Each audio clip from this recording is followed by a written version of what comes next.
On today's episode of Locked On Wild, so let me get this straight.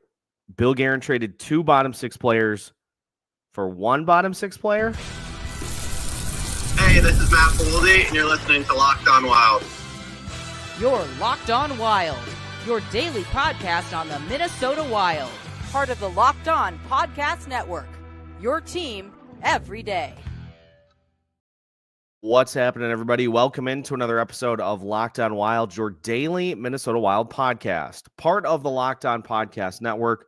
We are your team each and every day, and we thank you for making Locked On Wild your first listen each and every day. Make sure you subscribe on YouTube and your favorite podcast platform so you don't miss out on any new episodes throughout the week. Today's episode of Locked On Wild is brought to you by FanDuel. Right now, new FanDuel customers can get $150 in bonus bets if your first $5 bet wins. On today's episode of Locked On Wild, we'll break down the breaking news that Jakub, Lauko, and Marat Khusnutdinov have been traded to Boston in exchange for Justin Brazeau. We'll take a look at what it means for the bottom 6 and what it means for tomorrow for the Minnesota Wild ahead of the trade deadline. My name is Seth Toupal, host of Locked On Wild, your daily Minnesota Wild insider, and it might be time to take Billy's phone because I just don't know, unless there is something big coming tomorrow. I don't know what this does for the Minnesota Wild. The trade in total, Jakub, Lauko, and Marat Khusnutdinov headed to Boston in exchange for forward Justin Brazeau. I know why Billy did this, and I can tell you in the height and weight department, and that'll explain it perfectly. But again, this just seems like kind of stirring the soup without really adding more into it. And you're taking away, I think, something that both of these two guys brought to the table in Khusnutdinov and Lauko in the speed element. So obviously with Jakub Lauko, things haven't gone the way he would have hoped this year. Has battled a ton of injuries, but we have seen the hustle and the physicality when Lauko has been in the lineup. And for Marat Khusnutdinov, a guy who brings a ton of speed, has been a fairly decent face-off center for the Wild in that bottom 6. And somebody who, to be frank, this just feels like kind of bailing on a guy before he has a chance to really get settled in. Obviously, he was sent down to Iowa to get a little time down there. But you are sending a 22-year-old center, something that the Wild don't have a true abundance of, sending a center to Boston in exchange for a guy who is not a center. So if this is a move that is being done to set something up tomorrow, that's one thing. But if this is all that is done, if this is the only other move that is made for the Wilds the rest of the way, you added some size, but you haven't really done anything to address the big question, which is scoring. Now, we'll talk about Brazeau here in a little bit, but without Marat Khusnutdinov in the lineup anymore, I just wonder what the center depth chart looks like for this Minnesota Wild team the rest of the way. So basically, from the sounds of it, because the top line hasn't clicked lately, and they haven't, it sounds like Ryan Hartman is going to be your number one center, at least for the next little bit, with Marco Rossi slotting in on line 2. Then Freddie Gaudreau and Devin Shore are your other centers at this point. And I would assume then this means that Brazeau slots in on the 3rd line. Vinny Hinostroza goes down to the 4th line. But again, you still have the same thing that has been a talker all season, all of last year. You still haven't done anything to add supplemental help to your top 6, which is still, I think, the most glaring problem for this team. Now, I know a lot of this being done right now could certainly change if the Wild make a move tomorrow. But, this makes the Wild a slower team. Sure, does Brazeau add more of a shooting capacity than both Khusnutdinov and Lauko? Sure. But he doesn't bring that speed element. And now you're looking at a top six or a bottom six that is definitely more on the lumbering side than on the speed side. So I got to say, just right off the bat, this is a little bit of a head scratcher for the Minnesota Wild, but plenty of reaction to get to here as we move throughout the show. We will, of course, talk about what Brazeau brings to the table, but just looking at some of the reaction from Joe Smith and others, and Michael Russo. Russo tweeting out 10 minutes ago, confirmed both Lauko and Khusnutdinov are headed to the Bruins. They were the two Minnesota Wild forwards in today's analysis predicted to be potentially goners. The Wild were worried about Lauko's injuries ahead. Justin Brazeau coming back, a 27-year-old 6'5" winger who did not play against the Hurricanes, was obviously held out for trade reasons. So interesting that this was the one thing that we talked about in yesterday's episode. Is Billy going to do what it takes to make moves now with this roster, which is to trade players off of it? Now, we were thinking that it would be others, but, this is just kind of, I think this trade is a little bit of a byproduct, too, of where the season is at right now and the fact that the Wild did not make the postseason last year. It feels like they are trying to do whatever they can under very, very stringent financial constraints. It feels like they're doing whatever they can, which isn't a ton. Like, is this going to be enough for you to stand up face-to-face against the Winnipeg Jets or the Dallas Stars or the Colorado Avalanche and win a postseason series? Like, this by itself is really not enough. And, it does free up a little bit of cap space for you, I guess, as Lauko was making, right about what Brazeau is. And you had Khusnutdinov too, who was, in Iowa, but still counts on the towards the cap. So I guess it's a little bit of cap savings as well. It's just, this is just kind of a weird tee off. If you're going to make a big move tomorrow, if this means, there was a tweet earlier tonight, if this means that Brock Nelson is indeed going to be traded, are you setting yourselves up to do that tomorrow? Are you setting yourself up for Brock Boeser tomorrow? It certainly, I guess, looks like the Wild are going that route based off of this move, freeing up a roster spot. So we'll have to see. But just right off the top, I mean, it seems to me like kind of selling early on Marat Khusnutdinov. So I don't know, like, with the Wild's window not open yet, it feels like he maybe was somebody that could have blossomed into a role. But that's the price of being expected to win, is that if you have players that aren't helping you out, you acquire players that have a better chance to help you now. And Bill Guerin feels that Justin Brazeau certainly does. Well, enough of the initial reaction. Let's get to what Brazeau brings to the table to try to a little better understand why Bill Guerin made this move as he did. So we'll talk about Brazeau and where he could potentially slot in. That's on the way as we continue today's episode of Locked on Wild after this.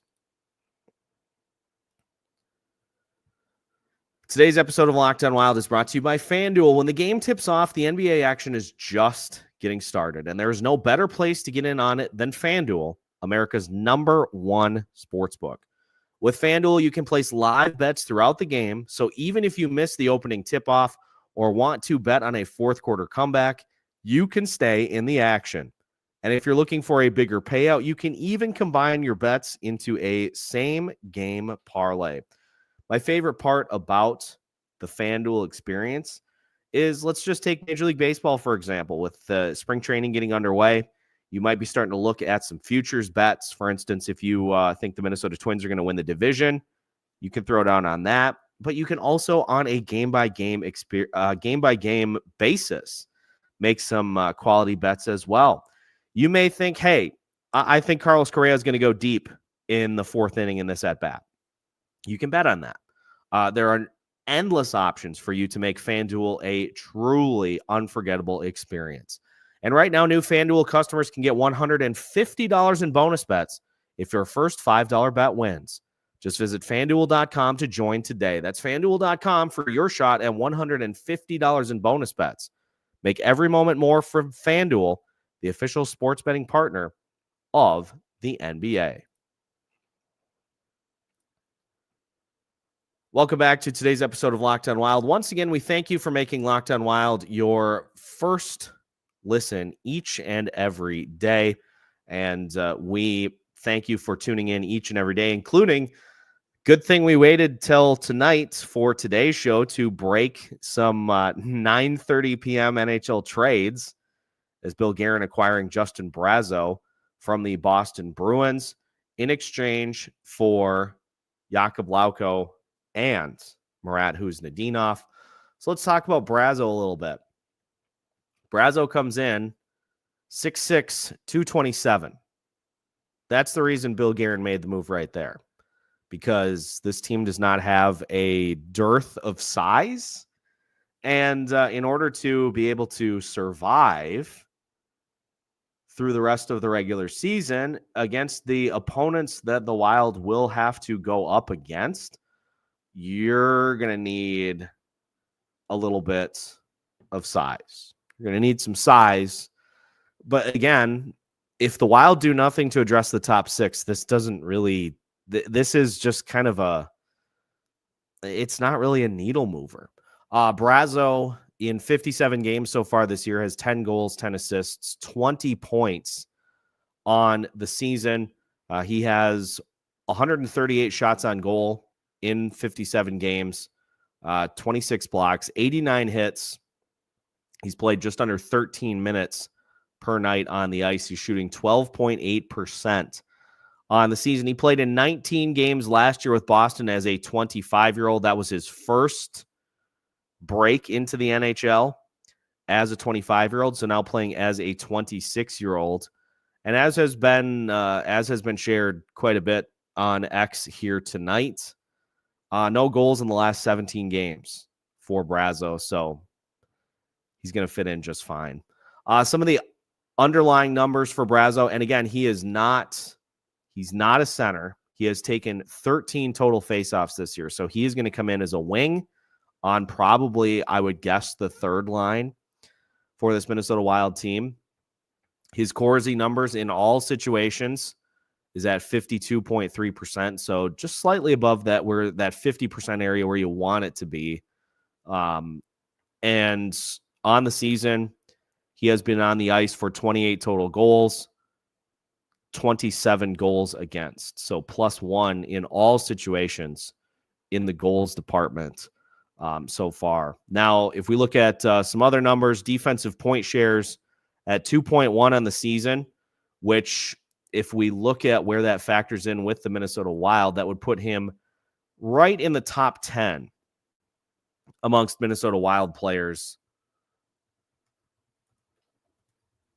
I think that was basically right at where Joel Eriksson Ek was in terms of the defensive point shares. So he does bring some value defensively to the table, but just one offensive point share so far this season. And on the other end of it too, he doesn't play a ton on special teams either. Actually, the 2.1 is tied with Yakov Trenin for defensive point shares. That would put him tied for 16th, just below Marcus Johansson on the defensive side of the puck. And his point shares being at 3.2, that puts him just above Marcus Johansson in terms of overall point shares on the season. Now, as far as some of the other metrics go, the 138, that's total shot attempts. The 138 total shot attempts on the season, that would slot him in just ahead of Jonas Brodin. So again, this is not a move made to really make an impact in the top 6 at all. This is a shuffling of the deck chairs down down in that bottom 6. So, look, it's size, and it's some sandpaper on defense. The Bill Guerin special that Brazeau brings to the table. So I would imagine, just speculating as to looking at the lineup combinations, he's going to slot in as the wing on the third line, flanked by Gaudreau and Foligno. Gaudreau, I would imagine, will bump down to third line center, with Rossi on line 2 and Hartman on the top line. And then your fourth line is Hinostroza, Shore, and Trennan. So, if in terms of collecting bottom 6 guys, Bill Guerin he is leading the league in that department. But this has to be setting up something else tomorrow to this has to be setting up something else to make the move. Now, just some other analysis from others about this move. From Rono on X, the creator of hockey data cards based on analytics. He says the Minnesota Wild have acquired Justin Brazeau from the Boston Bruins. Brazeau has been a good two-way bottom 6 forward this season. I like this deal from the Wild's perspective. So I guess let's play devil's advocate for this. Lauko has been in and out of the lineup. Khusnutdinov was sent down to Iowa, so I guess by means of he's a guy that's going to be in the lineup, I guess that's a win. But again, I just don't see this being. This is not something that's going to win you a playoff series. Bill Guerin continuing to try to bolster the depth and shore up the depth in the bottom 6. It doesn't matter, because a lot of the same players that have been issues this season continue to be in the lineup. And, you're just continuing to bank on those players picking their performance up when they haven't for a majority of the season. And here's the other thing too. If the Wild do utilize that cap space, that Kaprizov LTIR, that Eriksson Ek LTIR, if they utilize that to make a big move, yeah, that's great. But that means those guys aren't coming back until hopefully the postseason, which I think we all kind of figured was the case anyway. It just based off of the rhetoric, it just doesn't seem like there's any confidence that either of those two will be ready to come back anytime, even remotely soon. So I don't know, folks. I'm trying to put any sort of a spin on this that I can. Obviously, with the size, that means that Brazeau is going to be able to get to the net and is going to be able to help you there. He has played on the power play quite a bit for the Bruins this year. He's averaging right around 1 minute and 30 seconds on the power play for the Bruins, but power play is not really the issue. He has not played hardly at all on the penalty kill, so he doesn't help you there. So again, this is like making moves for the sole purpose of making moves. Gustav Nyquist felt like kind of a panic move because it felt like the Wild had to do something. And this just, it feels like another move that the Wild made because they feel like they've got to do something with this current mix. So I am perfectly happy to be proven wrong, but this just feels like shuffling the deck chairs. I'm going to keep using that metaphor. It feels like shuffling the deck chairs for the Minnesota Wild at this point, and I just it's not putting you closer to Winnipeg. It's not putting you closer to the Dallas Stars. It is maybe going to keep you in a postseason spot, but beyond that, I don't know, which leads me to the finale of today's show, the final segment.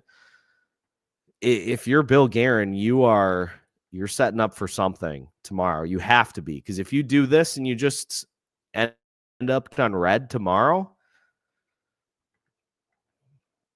why make the moves? So we'll talk about what this could potentially mean for the Wild tomorrow as we finish today's episode of Locked On Wild after this.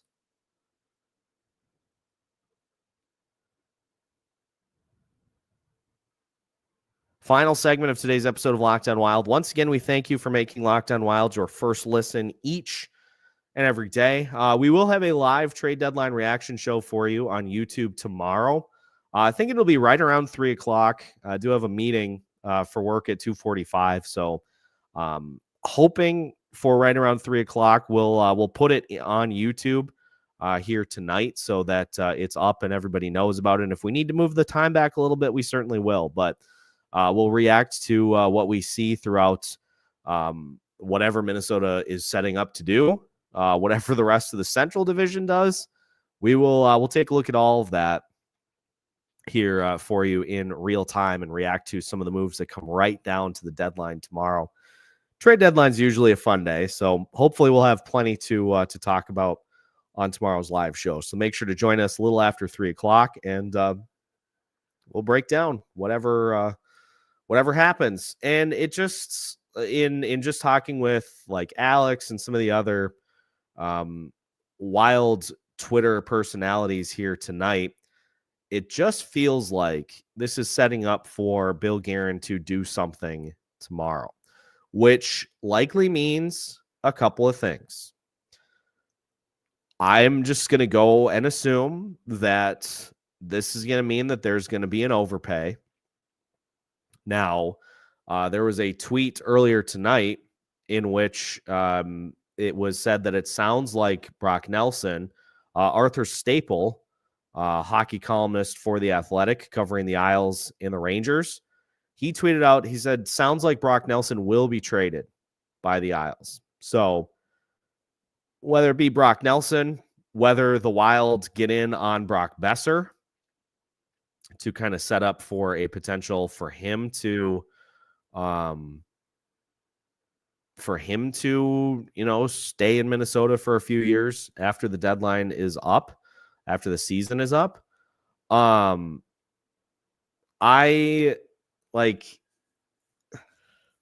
just don't know here. The only thing that needs to, well, not the only thing, but the only area that can still be addressed by the Minnesota Wild is this top six. It's not good enough compared to the other playoff teams in the playoff picture right now. Now, obviously, you add Kirill Kaprizov and Joel Eriksson Ek to that, sure, but it still feels like it's one player at least away from being a full top six, and even then, it feels like you still need upgrades at those spots in order for it to be a bona fide top six.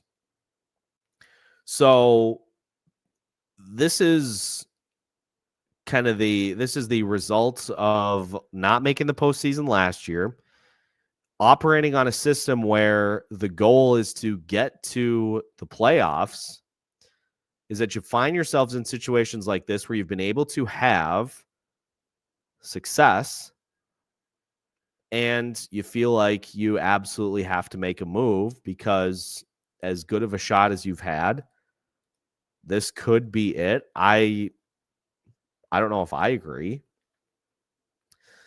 but it's like, let's look at some of the factors that have carried the Wild so far this season. They win a ton of games on the road. So that is something that certainly would play in their favor in the postseason. They have had above average goaltending for about 60% of the season, 65% of the season. They played generally good defense.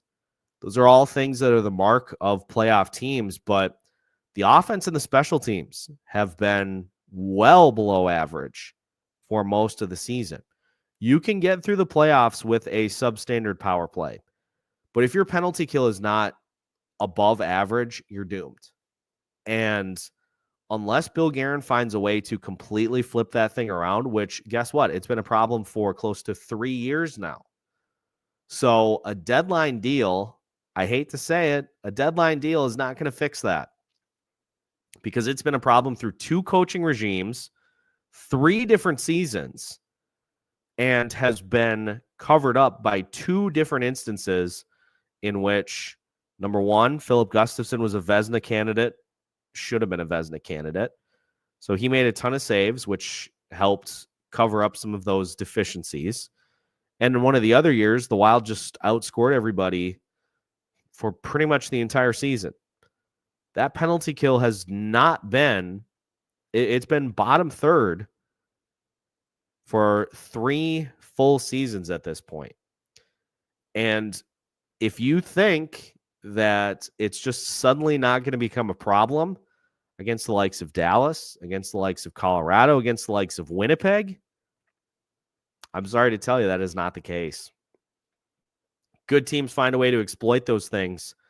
And, the other thing, too, is the scoring. Outside of the top guys, there has just not been consistent scoring for this team all season. Outside of the guys that you expect to do the scoring, there has not been consistent production up and down the lineup. If you get another impact piece, that can certainly help. But again, you are going to be, if you are going in on the Brock Nelson front, Winnipeg has been mentioned to be involved. Colorado has been mentioned to be involved. You're bidding against those teams that are either ahead of you in the standings or probably have, based on their top-end talent, probably have a better chance of getting to the Stanley Cup final than you do, which means that you're going to have to overpay. Would you give up a first-round pick for Brock Nelson and Liam Ogren? Or a first-round pick and Liam Ogren for Brock Boeser? Now, if you could get the assurances that they would re-sign for some amount of time and some amount of AAV, maybe. But Boeser, by all accounts, wants his last full contract, which is likely going to be an 8x8. So you got to find a way to factor that in. And on the Brock Nelson front, he's in his mid-30s. You can maybe get him for cheaper on like a 2 or 3 year deal. But I just have to say, it just feels like a continuation of the things that have plagued this team for the last couple of years. And it feels like, as Bill Guerin feels more pressure to make the postseason and to actually win a playoff round and advance further, it feels like the team is going in an older direction. Now we can't just throw out the window the prospects that are in the system and are on the way, but those players are not here yet. And Brazeau is 27, but like I said, he is a bottom 6 guy. Bill Guerin has a great affinity for those types of players. And unless he turns into a legitimate scoring option down the stretch, if he blossoms into, Kevin Fiala 2.0, it just is, it's evading the question. It's evading the question you're being asked by trying to do something to draw attention away from what is still the biggest issue on this team. Bottom 6 player does not impact the top 6 scoring. And so if Bill Guerin is setting up for a big move, I guess we'll see what the price is for the players that are inevitably shipped out, or player. And again, I kind of go back to like, it's going to require a tough conversation. If you're acquiring a top 6 player, what does that do for Marcus Johansson? Does that mean that all of a sudden you knock Devin Shore out of the lineup and you put, I don't even know who would be, do you put Yakov Trenin as the 4th line center and move Marcus Johansson down to a 3rd line role? We haven't seen the inkling that that is even on the table as of this point. But in order to bring in another top 6 player to help the scoring out with this team, you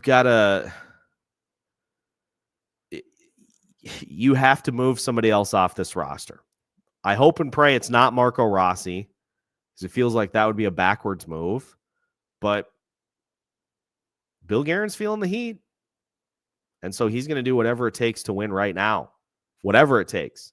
Because if the Wild don't win right now, he's not going to be here to try to clean up the mess. So who cares what you give up if you're not going to be here to see it play out a few years down the line? Well, we'll see what happens. Of course, I'll be keeping some ears out as to any potential trades, any other potential moves that are made. I stand by my statement that if this is all the Minnesota Wild do between now and the deadline, that feels like a nothing burger. Gustav Nyquist, solid player, but again, is kind of a supplementary piece than an actual like lead the lineup type. And if the two acquisitions at this deadline are Gustav Nyquist and Justin Brazeau, well, then get the golf plans going, because I don't think a deep playoff run is, unless everybody comes back, I don't think a long playoff run is in the cards unless this team does something to significantly impact their top 6 scoring. But we'll see. We'll see what happens tomorrow. Thanks for tuning in, and glad we were able to get a breaking news out for you tonight to recap the trade. We'll have a live episode coming up for you tomorrow around 3 o'clock to break down the entirety of the trade deadline. And we'll take a look at the game against Vancouver as well. So plenty to get to tomorrow. Thank you for tuning in. Make sure to subscribe so you don't miss out on any new episodes throughout the week. We've got new episodes for you every Monday through Friday as part of the Locked On Podcast Network.